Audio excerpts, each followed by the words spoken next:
chapter 7, and we're going to read verses 10 through 13 to get to fill in the timeline where we can start with today's lesson.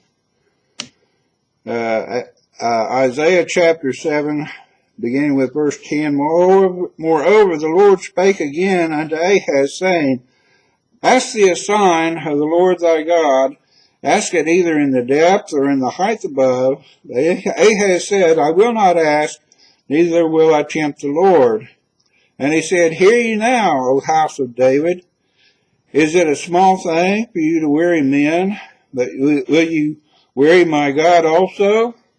So Ahaz has been instructed earlier on here in chapter 7 of Isaiah that Syria and Israel are not going to be able to take Jerusalem.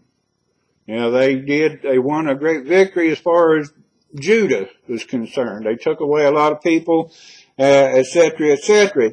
But the Lord said that they would not be able to take the city of Jerusalem. And moreover, he was going to show Ahaz a sign.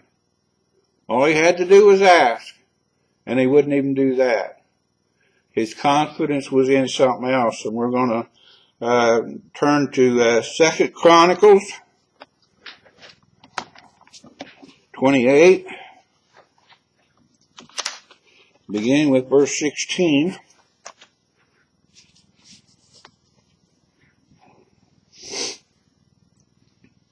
At that time did King Ahaz send unto the kings of Assyria to help him. For again the Edomites had come and smitten Judah and carried away captives. Okay. He sent away to the kings of Assyria. Now, the king, well, I'm not going to get into the name yet. Well, there's two names involved here. They're both one guy. Okay, and from what I understand, it's plural kings because they're counting this king's son, Tiglath-Pileser, and anyway, his son. And anyway, we're not going to get in that very much today, but he's a big player in this, but we're not studying about him. We're studying about the kings of Judah and Israel. But he called for help because the Edomites, you remember the Edomites, which were put under subjection by David back a long time ago, had rebelled again, and they had come and smitten Judah. They saw the condition of Judah, how weak they were, and they came up, and it said they carried away captives. Now, if you recall, so did Syria.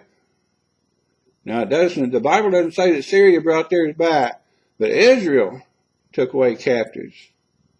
Talking about Samaria. Anyway, they took away captives, but they sent theirs back. They sent theirs back.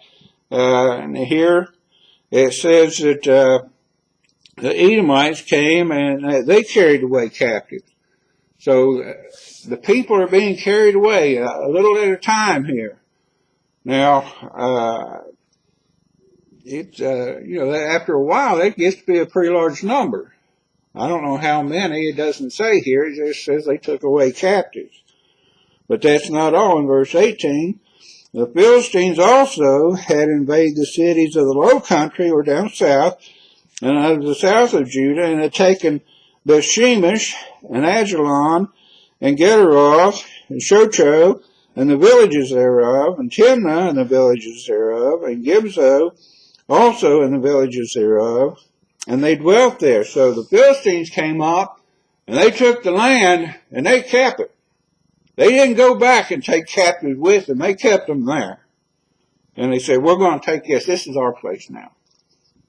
Now, if you recall, the Philistines was one of the peoples that the children of Israel was supposed to run out when they came into the promised land. And they kind of half-heartedly did maybe a little bit of what the Lord told them to do. And this is where it comes back to bite you. You do what the Lord tells you to do. If you don't, it's going to come back to bite you. And anyway, they're getting bit pretty hard here because this was a pretty large amount of land. Probably a third of the land of Judah. Anyway, in verse 19, for the Lord brought Judah low because of Ahaz, king of Israel. It matters who the king is. And we have, not a king, but we have a president. I don't know whether he's a godly man. I know in his past life, before he was elected, he was not a godly man. He claims to know the Lord. So, you got to take him by his word and his actions. Now, his actions have been off and on, sometimes, yeah, okay, and sometimes not so much. But here it says, for the Lord brought Judah low because of Ahaz, king of Israel. For he made Judah naked and transgress sore against the Lord. Okay, he stripped them of God's protection. That's how they were naked. They didn't have God's protection anymore. I mean, always before the Edomites came up, or the Philistines, or whoever it was, they came up and the Lord went out and he said, you stay here. This is my fight. This is my battle. I'm going to take care of it. And because of Ahaz, he had stripped them naked. There was no protection anymore. We're going to spend a little time. Turn to 2 Kings, chapter 16.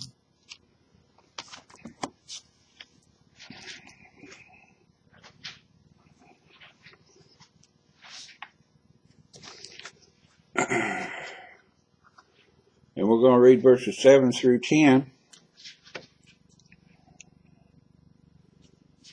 So Ahaz sent messengers to Tiglath-Pileser, remember that's the guy I mentioned before, king of Assyria, saying, I am thy servant and thy son.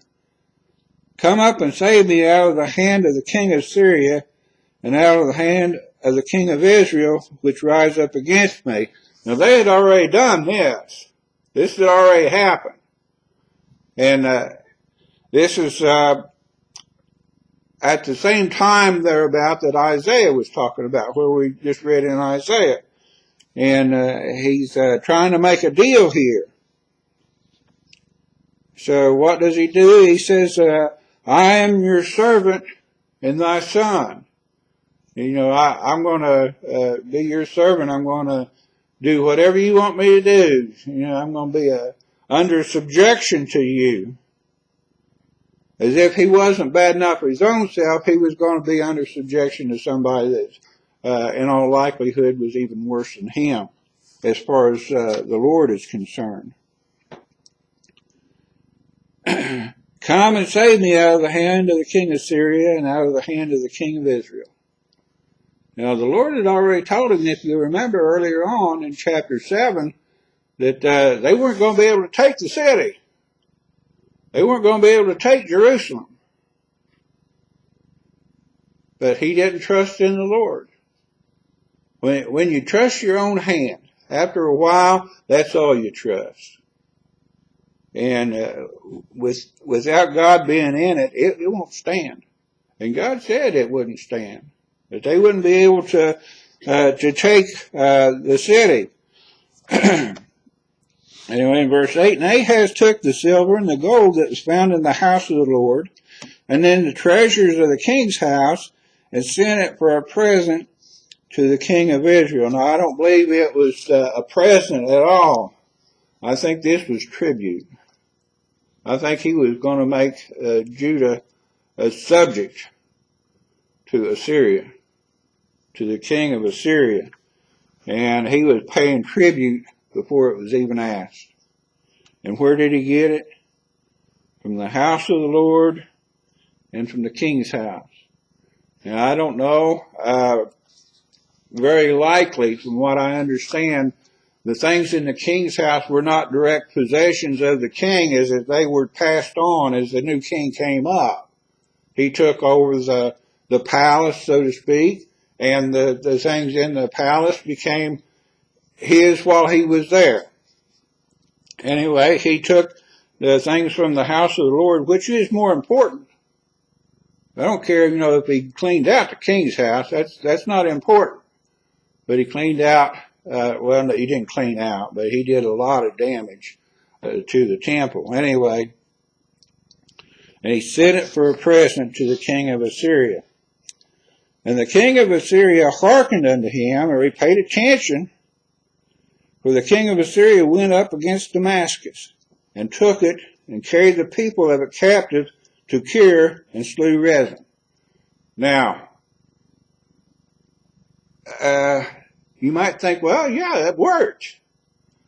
No, he was going to do that anyway, I believe. I really believe. Because in another place it says that he didn't help. And I think he did this. He went up against Damascus and took it for his own benefit, not to help Judah at all. He went up and took Damascus and carried the people of it captive to Kir, and slew Rezin. So the king that had come, and one of the two kings that had come, him and Pekah had come and did battle in Judah, and they took away a lot of captives, and they did a lot of stealing and stuff. Okay, one of them's gone now. The other's going to be gone soon too. But anyway, in verse 10, and King Ahaz went to Damascus. He's a king, and he's going to go to another country to visit his new lord, so to speak. Meaning his boss, the one that he made his people subject to. King Ahaz went to Damascus to meet Tiglath-Pileser, king of Assyria, and saw an altar that was at Damascus. Now, how many times have you been walking along, and you're in Walmart and you see something and it catches your eye? Well, I'd like to have that. Kind of what's happening here. He remembered back, Syria did a lot of damage, and here I am in Damascus, and their gods helped them. Our God didn't help us. Well, there was a reason for that, and he did help anyway.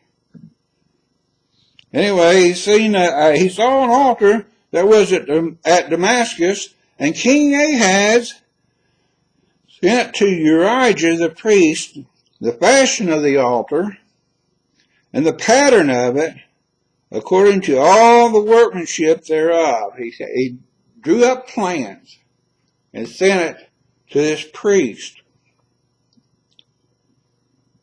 I know we're supposed to stop at verse 10, but we're going to read verse 11 too. You would think, this priest, the guy, a man of God. You remember what Aaron did when Moses was up on the mountain talking with God? He took the gold and he fashioned a calf. Here's Urijah, verse 11. And Urijah the priest built an altar according to all that King Ahaz had sent from Damascus. Man of God, fashioning up an altar for an idol that Ahaz says, their God helped them, maybe he'll help us. And he just got there because his buddy that he paid tribute to had taken Damascus. Where was their God then? I don't understand sometimes why people do the things they do. You look at how the Lord blessed Judah for all the time when Israel departed, the other tribes departed, and Judah was prospering, and Israel not so much, because God helped them. God helped them, and here he is. He's saying, well, their God helped them, but so I'm going to take their God. So Uriah the priest made it against King Ahaz, came from Damascus, or before Ahaz came from Damascus, or came back to Jerusalem. So he had this idol already set up in Judah before he even came back from Damascus. All right, we'll go back to 2 Chronicles now. 2 Chronicles 28. In verse 20,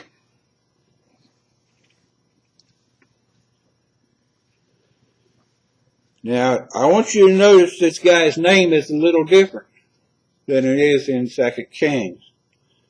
Verse 20, and Tilgath-Pilneser, instead of Tiglath-Pilneser, it's Tilgath-Pilneser here. Now it's all in, there was a thing that Connie was looking at on YouTube about mispronunciations and stuff like that. By the way, she doesn't know how to spell nuclear. Nuclear. Anyway,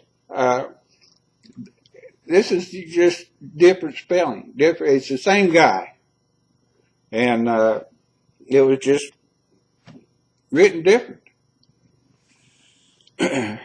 Anyway, he is the king of Assyria, came unto him and distressed him. In other words, he took the money, he took the booty, he took the tribute, but strengthened him not. Okay, yeah, he went up to Damascus, right? Yeah, okay. Didn't do anything about the Edomites. So, yeah, okay. You were supposed to help me. I gave you money.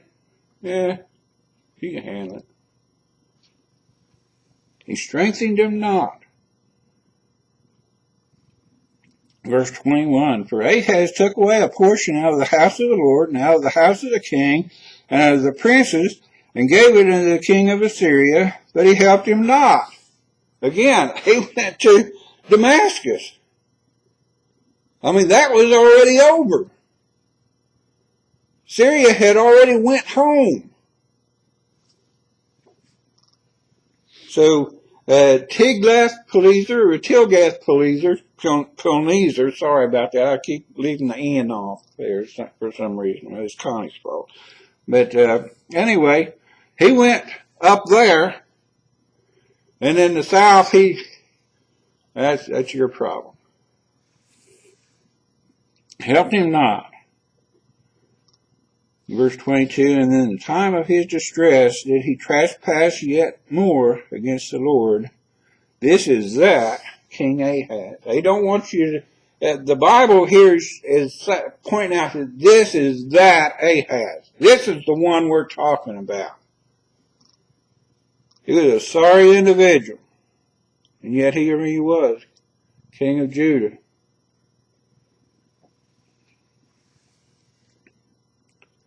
So, it says that he did even more.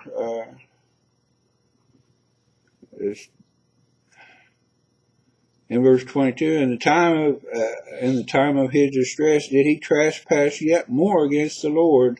This is that King Ahaz. So what did he do? Verse 23, where he sacrificed unto the gods of Damascus, and smote him, and he said, because the gods of the king of Syria helped them, therefore will I sacrifice to them, that they may help me. But they were the ruin of him, and of all Israel. Now you notice it says Israel. We're talking about Judah here, right? No. We're talking about the whole nation of Israel. It was the ruin of them. Now, when we get to the end of the study of the Kings, there's a place I want to turn to.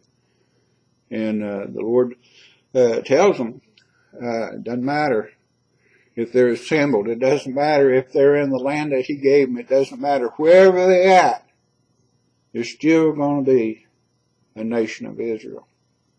Might not be a government set up or anything like that. There's still going to be his earthly chosen people.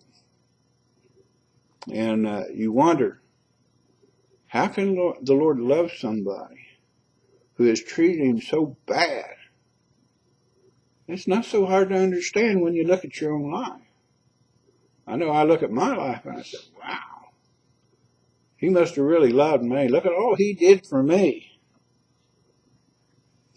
And we won't get off on that rabbit. I'm a little bit past time, but we're going to kill off Ahaz. I got to kill off Ahaz today.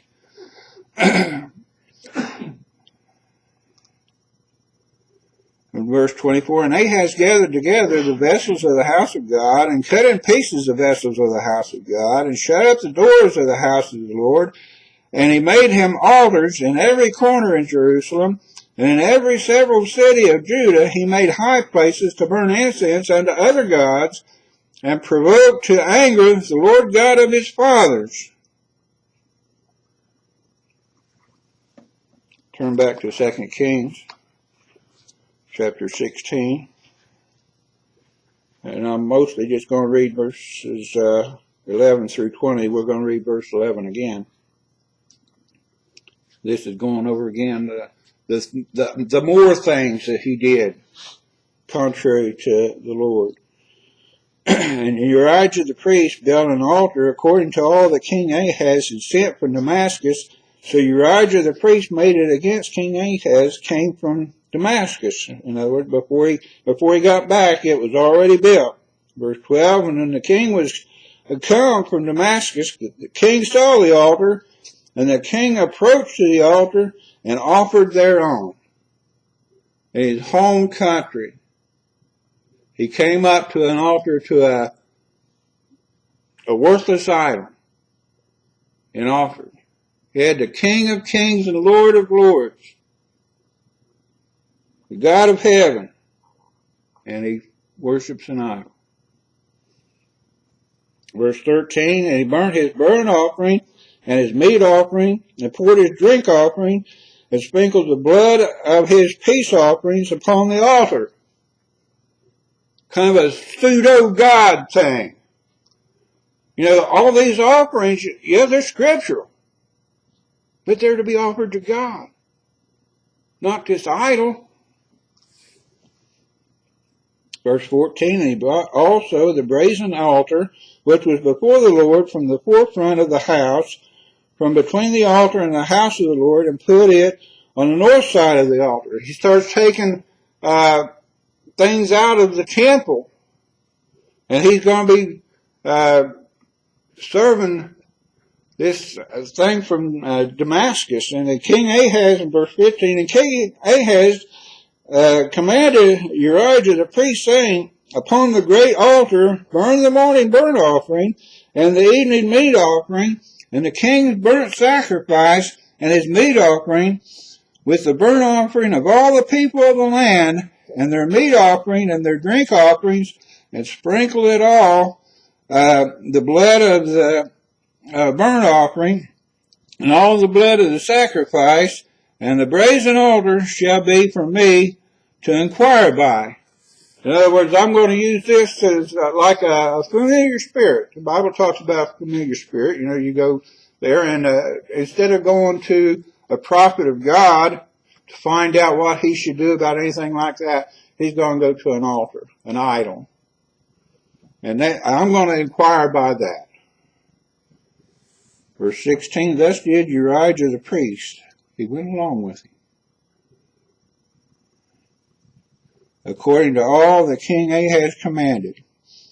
Verse 17, and King Ahaz cut off the borders of the bases and removed the laver from off them. Now these were, it's actually lavers. There were 10 of them, I believe. There were basins that the priests used to cleanse in, And he took down the sea. That was the large one that was under, well, no, it was over top of the oxen, was there underneath a brazen oxen. Took down the sea. This was a big one, big laver, whatever you want to call it, from off the brazen oxen that were under it, and put it upon a pavement of stones. Now, some people think he just set on the floor. Well, the floor was cedar, so it couldn't have been that. So he set up some kind of a stone. There was still just a tiny little bit of respect there. Instead of the brazen base, there was a stone base. Some kind of a base for it. Verse 18, and the covert for the Sabbath that they had built in the house, and the king's entry without, turned he from the house of the Lord for the king of Assyria. So, we should spend a little bit more time on this, but we're not going to. It's kind of a thing that's got a cover over it, like a breezeway or something like that, the covert. And the passageway is a passageway from the king's entry without. In other words, where the king comes in to the temple from the king's palace, it says, turned he from the house of the Lord. He blocked it off so that you couldn't go from the king's house straight into the temple. He did this for the king of Assyria, so that king, Tilgath-Pileser, would think that he had totally forsaken the God of Israel. And for the most part, that was true. Verse 19, and the rest of the acts of Ahaz, which he did, are they not written in the book of the Chronicles of the kings of Judah? Yes, they are. We've read them. In verse 20, and Ahaz slept with his fathers and was buried with his fathers in the city of David. And Hezekiah his son reigned in his stead. Now, Hezekiah is going to be a good study. We've had enough of Ahaz. I definitely have had enough of Ahaz. But Hezekiah is going to be a totally different study. And anyway, everybody that's watching, stay tuned. Pastor's got a great message this morning.